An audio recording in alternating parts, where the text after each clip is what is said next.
ఇది కేవలం సమాచారంగా మాత్రమే భావించండి. వైద్య నిపుణులను సంప్రదించండి. అసలు బేసిక్‌గా ఈ తలసేమియా అంటే ఏంటి? తలసేమియా అన్నది ఒక జన్యుపరమైన వ్యాధి. అంటే తల్లిదండ్రుల నుంచి వంశపారంపరంగా పిల్లలకి సంక్రమించే జన్యుపరమైన వ్యాధి అనమాట ఇది. సో, ఈ వ్యాధి సోకిన పిల్లలు ఏమవుతుందంటే వాళ్ళకి ఒంట్లో రక్తం అన్నది కంప్లీట్‌గా ఫార్మ్ కాదు. సో, వాళ్ళు బ్లడ్ ట్రాన్స్‌ఫ్యూషన్స్ మీద అంటే రక్తం ఎక్కించుకోవడం, హ్మ్. రక్త మార్పిడి కాదు. రక్తం ఎక్కించుకోవడం మీద వీళ్ళు కంప్లీట్ లైఫ్ లాంగ్ డిపెండ్ అయ్యి ఉంటారు. సో, ఒకసారి ఈ తలసేమియా మేజర్ తోటి బాబు, పాప గనక డిటెక్ట్ అయితే వాళ్ళకి ప్రతి 15, 21 రోజులకి లైఫ్ టైమ్ వీళ్ళు రక్తం ఎక్కించుకోవాల్సిందే. సో, మ్యామ్ అంటే as you are the founder and vice president of this thalassemia and sickle cell society. అవును. సో, అంటే మీకు ఈ తలసేమియా పైన ఈ రీసెర్చ్ చేయాలి, మీరు తలసేమియా ఉన్నటువంటి వాళ్ళని క్యూర్ చేయాలి అని అనుకోవడానికి ఏమైనా రీజన్ ఉందా? అఫ్‌కోర్స్ ఉంటుందమ్మా. ఎందుకంటే this is a genetic blood disorder. అందరూ ఊరికనే దీని మీద చేయరు. Unless until they are medical professionals. So, I am a home maker. So, home maker ఏంటి? తలసేమియా ఏంటి? ఫౌండేషన్ ఏంటి? అని అందరికీ డౌట్ రావచ్చు. సో, 1988లో నేను రోహిత్‌కి జన్మనిచ్చినప్పుడు వాడికి 10 మంత్స్ ఉన్నప్పుడు థాలసేమియా అని డిటెక్ట్ అయిందనమాట. థాలసేమియా అని డిటెక్ట్ అయిందే కానీ, దీనికి ట్రీట్మెంట్ కానీ, లేకపోతే అసలు బ్లడ్ ఎక్కడ ఎక్కిస్తారు, ఇలాంటివి చిన్న చిన్న ఇన్ఫర్మేషన్స్ కూడా లేవనమాట. టు బీ ఫ్రాంక్ చెప్పాలంటే డాక్టర్స్‌కే దీని మీద అవగాహన లేదు. సో, అలాంటి టైంలో నేను నా కొడుకు నెక్స్ట్ 15 డేస్ బతకాలి అంటే, నాకు తలసేమియా గురించి తెలిసి ఉండాలి. ఇంకొకటేంటి అంటే, నేను బ్లడ్ డోనార్‌ని వెతికి పట్టుకోవాలి. సో, ఈ క్రమంలో ఇంకా నాకు వేరే ఆప్షన్ అన్నది లేదు. అంటే తలసేమియా గురించి తెలుసుకుంటూ, ఇప్పుడు ఈ బ్లడ్ డోనార్స్ అప్పటి రోజుల్లో ఈ బ్లడ్ డొనేషన్ మీద ఎక్కువ అవగాహన లేదు. ఎక్కువ బ్లడ్ బ్యాంక్స్ కూడా లేదు.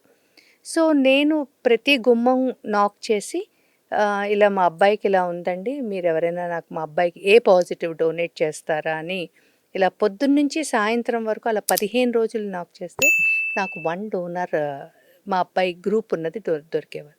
అఫ్‌కోర్స్ ఆ టైంలో ఆహ్, వేరే వాళ్ళు కూడా నాకు కన్సర్న్ ఇచ్చేవాళ్ళు. సో, నేను వాళ్ళందరి డేటా ఒకటి పెట్టుకున్నాననమాట. ఎవరెవరిది గ్రూప్‌లు అవి. ఓకే. సో, అంటే నా ఉద్దేశ్యం ఏంటంటే నేను ఇంత కష్టపడుతున్నాను కదా! వేరే పిల్లలు, వేరే పేరెంట్ వేరే బ్లడ్ గ్రూప్ ఉన్న పిల్లలకి ఉంటే నాకు ఉపయోగపడొచ్చు. ఇది నేను షేర్ చేయొచ్చు కదా! అన్న ఉద్దేశంతోటి నేను ఫస్ట్ డేటా కలెక్ట్ కలెక్ట్ చేయడం చేసుకున్నారు. మొదలెట్టాను. అంటే మా అబ్బాయికి నెక్స్ట్ ఏంటి అని తెలవాలి అంటే నాకు తలసేమియా మీద అవగాహన ఉండాలి. అందుకోసం నాకు అప్పటి రోజుల్లో నిలోఫర్ హాస్పిటల్‌లో డాక్టర్ సోమయాజులు గారు అని ఉండేవారు. అలాగే నిమ్స్‌లో డాక్టర్ సరస్వతి గారు బ్లడ్ బ్యాంక్‌లో. సో, అసలు మెయిన్‌గా నా మెంటర్ ఎవరైతే ఉన్నారో డాక్టర్ ఏఎన్ కృష్ణకుమారి గారు. సో, వీళ్ళందరూ కూడా నన్ను మౌల్డ్ చేశారు. They saw my enthusiasm. They saw my dedication towards my child. వాళ్ళు నాకు నేర్పించారనమాట. అదే స్కూల్లో పిల్లలకి నేర్పిస్తారు అలాగా టీచర్‌లాగా. They taught me what is thalassemia. ఇంకా డాక్టర్ సోమయాజులు గారైతే literally he took me to Gandhi medical college and Osmania medical college. అక్కడ థాలసేమియా మీద ఉన్న పాత రికార్డ్స్ తీసి ఇట్లా ఇట్లా ఉంటారమ్మా, దీస్ ఆర్ ద థింగ్స్ అని కూడా నాకు చెప్పడం జరిగిందనమాట. సో, అలా నా ఇనీషియల్‌గా నేను ఈ థాలసేమియా మీద I was the first parent to raise my voice on thalassemia అనమాట. ఇట్స్ అప్పుడే యునైటెడ్ ఆంధ్రప్రదేశ్‌లో. సో, ఇలాగా నేను నా ఈ క్రమంలో ఈ అంటే ఒక పక్క మా అబ్బాయికి బ్లడ్ వెతుకుతూ, ఇంకో పక్క ఇంకా అసలు ఎవరైనా తలసేమియా వాళ్ళు ఉన్నారా అని అని ఆ నేను డేటా కూడా కలెక్ట్ చేస్తారు. ఎందుకంటే I wanted to share my data with them. So, అలాగా 98కి వచ్చేసరికి నాకు ఆల్రెడీ నేను 91 నుంచి I am in contact with doctor A N Krishnakumari గారు.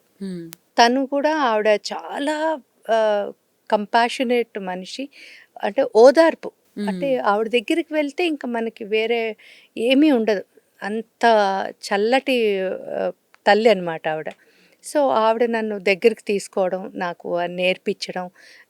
నేనన్నాను, "మేడం నేను ఆహ్, మీకు డబ్బులు పెట్టలేను. కాకపోతే నేను శ్రమపడి నేను మీకు ఏ ఇన్ఫర్మేషన్ అయినా, మీకు ఏదన్నా మ్యాన్ పవర్ కింద నేను బాగా పనికొస్తాను.